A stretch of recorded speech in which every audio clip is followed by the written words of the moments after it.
Ollie Lane joins us now, former Tennessee offensive lineman. How are you, Ollie? No, I'm doing great. Thanks for having me on today, guys. Hey, does it? Well, we appreciate it. Thank you. Does it feel weird at all? I mean, this is the time of year where you would be hitting each other and stuff.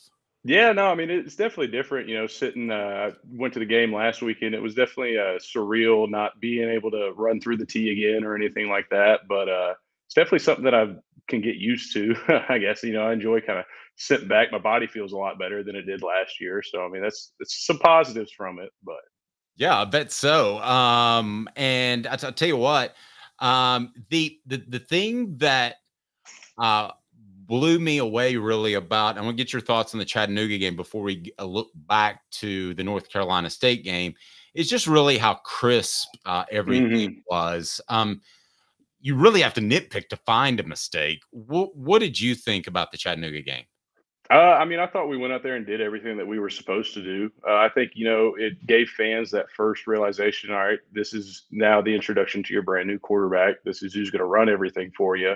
And I mean, I think he went out there and played a near perfect game for what he needed to. I mean, obviously, looking at the opponent, Chattanooga is not a high level, high tier opponent. So it's hard to judge just how successful this team's going to be from that game.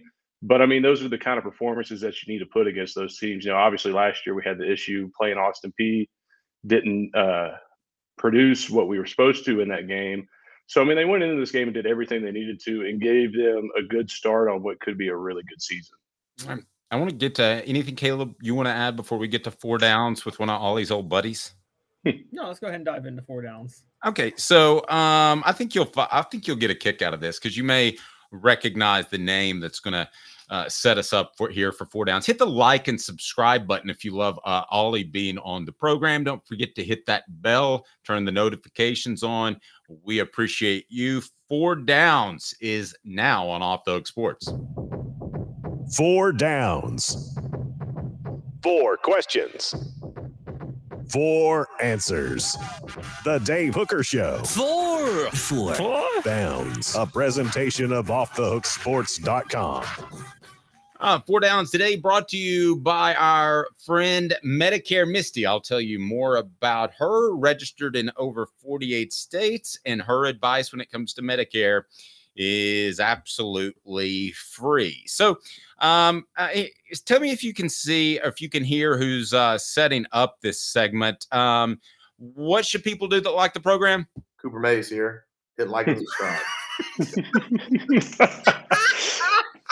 So how excited do you think he was to do that? No, he sounded thrilled. I know, and it gets better. All right, so, all right, Coop. What down is it, sir? Oh, if I can find the button. Coop here. First down. Thanks, Coop. How big of a difference is playing in the SEC versus a non-SEC Power 4 team? Now, it was a Power 5 when you were there. But we're not talking about Chattanooga's. We're talking about those Power 4. Yeah, no, you know, it's obviously there's a difference. SEC teams recruit different types of players than these other Power 5 or Power 4 conferences do. So, I mean, you're going to see different types of talent, different type of athletes with different conferences, especially like just because we're playing an ACC team this week. I kind of break down like ACC teams like more athletic guys, especially like on their defensive fronts.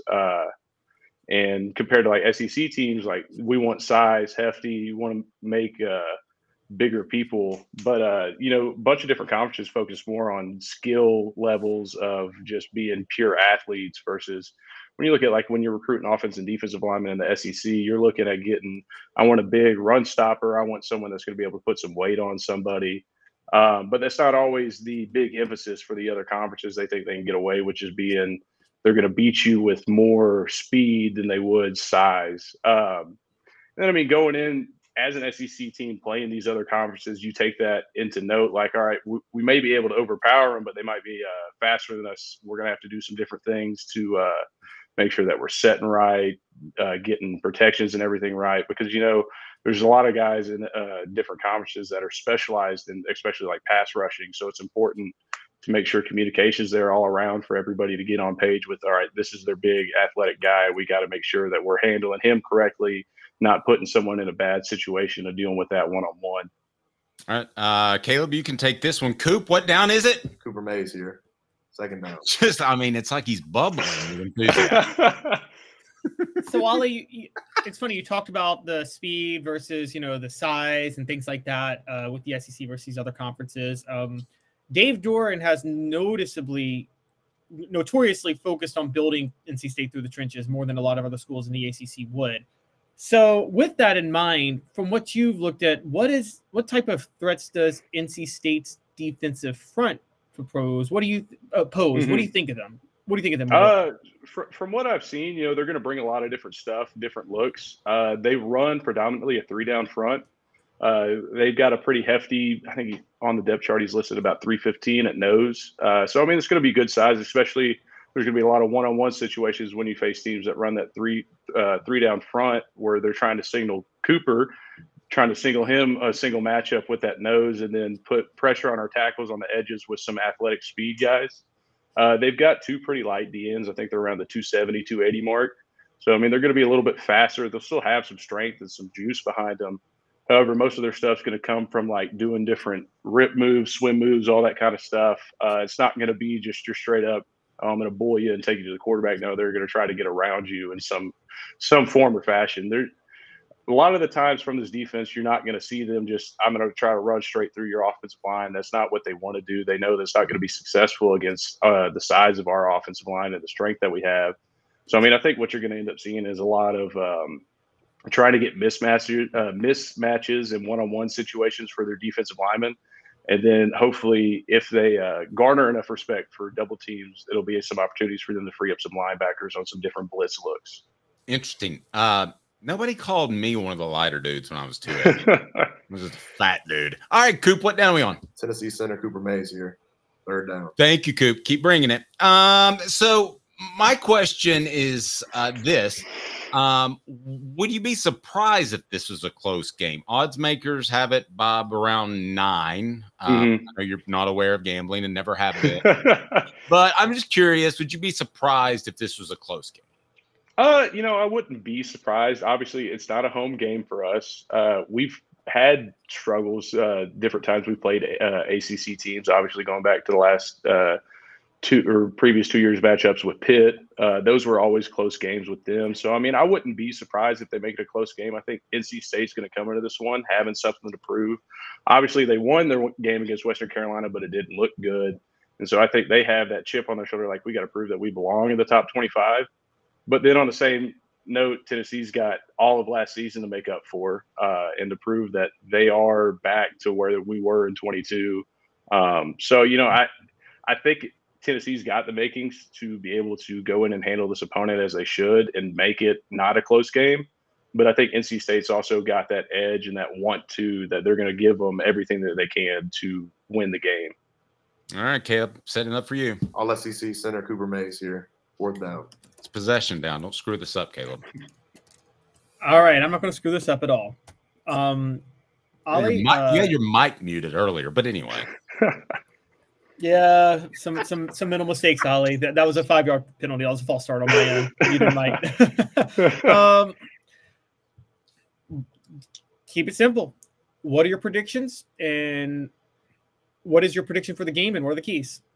So I mean, I think obviously I think it's going to start out as a close game. I think there'll be some firing back and forth. I think my overall prediction, if you want to like predict score, I would say I'm feeling like it's going to end up being a little distance. I think we're going to end up winning 48-28. I think it'll be close kind of going into that halftime time, but honestly, I think we'll just end up overpowering them by the end. I think this offense has got that spark back that was missing last year that we had in 22 with Hooker. And I believe that Nico's going to be able to lead this offense to success. They've got all the talent. And if everybody stays healthy, I think a big key here will just how long our offensive line is going to be able to protect for Nico. Because the more you can make Nico feel comfortable, we saw it last Saturday, he's going to be able to make plays for you. So I think that'll be a big key to it, just offensive success. And then also defensively, just being able to handle their playmakers. Obviously McCall is not a scrub quarterback. He's good at what he does. And then that I can't pronounce his name. I'm not going to try to, but everybody knows the star wide receiver for NC State. He's going to get he's going to make his plays. But I think as long as that front seven is going to be able to put pressure on McCall, I think it's going to throw him off his game a little bit. It's going to help our secondary out because they haven't really been tested yet. This is going to be their first test to see how successful they're going to be this year. So, I mean, I think it all boils down to how much pressure we can put on McCall and how comfortable our offensive line is going to make Nico feel back there. Can you give me 30 seconds? Because I want to ask you about Josh Heupel and the new school coach that he is, because back in the day, you would have said you never prepare for any game other than the next game. 30 seconds from Medicare Misty, registered in over 40 states, no charge for her services. Ollie's going to tell us, is Tennessee already prepared for NC State before Chattanooga? 30 seconds from Medicare Misty. 19 years this year. I've been in the community since 1993. You're getting a lot of information. Unlike when you were working, they made the choice for you. Now you have to make the choice. Come to us and let us help you make it easy. Call Medicare Misty, MedicareMisty.com or 423-777-5577. Let us help them sleep at night. And we call her Medicare Misty. Cooper Mays here. Hit like and subscribe. All right. So do you think they were preparing for NC State during preseason camp, or is it all about Chattanooga? For the most part, every time that we go into a game, we always focus on just what's next. What's the next game? That's, a big thing for Heupel is like the next game is our biggest game on the schedule because it's the next time that we get to go out there and play. And so I don't know as far as much of scouting ahead. I think what we've done in the past sometimes is when you have that FCS opponent for that first game, which we'll do the last 2 weeks of camp or so, is throw some looks out there that you haven't seen against different teams like NC State.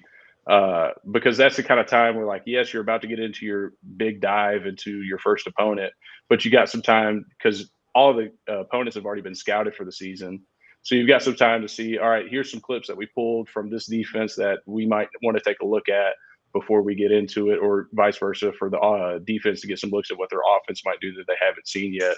But there's no real, like, all right, we're just going to overlook this opponent and we're going to start prepping for the next week.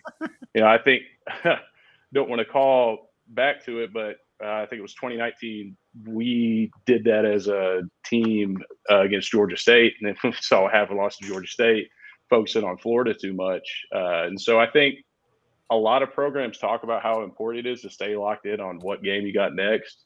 But it's also, they do a good job. Heupel does a good job of making sure that there's no other influences to be distracting them for a next week, because this week is the biggest week for them. They go out and their goal is to win every single game. And you can't do that looking past opponents.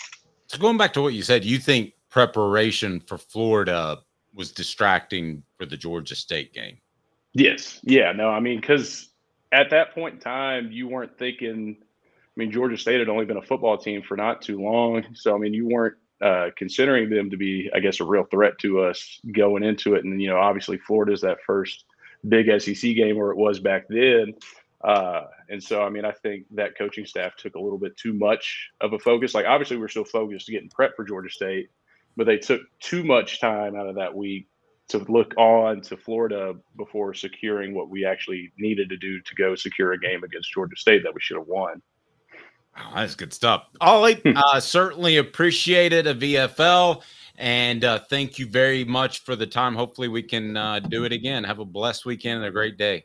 Thanks. You guys too. Thanks for having me on. See you, buddy. That was pretty cool. Ollie Lane. So, yeah, you do kind of prepare, but you don't go out there and go, all right, guys, we're going to take those mocks and we're going to set them aside, and this is all Wolfpack Day. Yeah, I think that's the, but you can throw looks out there and players can get a feel for what another team does without having this stance of you're just going to thump the Mocs or Georgia State. I'd never heard it put that way in all the years I've covered football, but that's very interesting. And it makes me think Jeremy Pruitt is even a worse head coach than I did 5 minutes ago, which is tough to do. It's incredibly tough to do, but that's been done.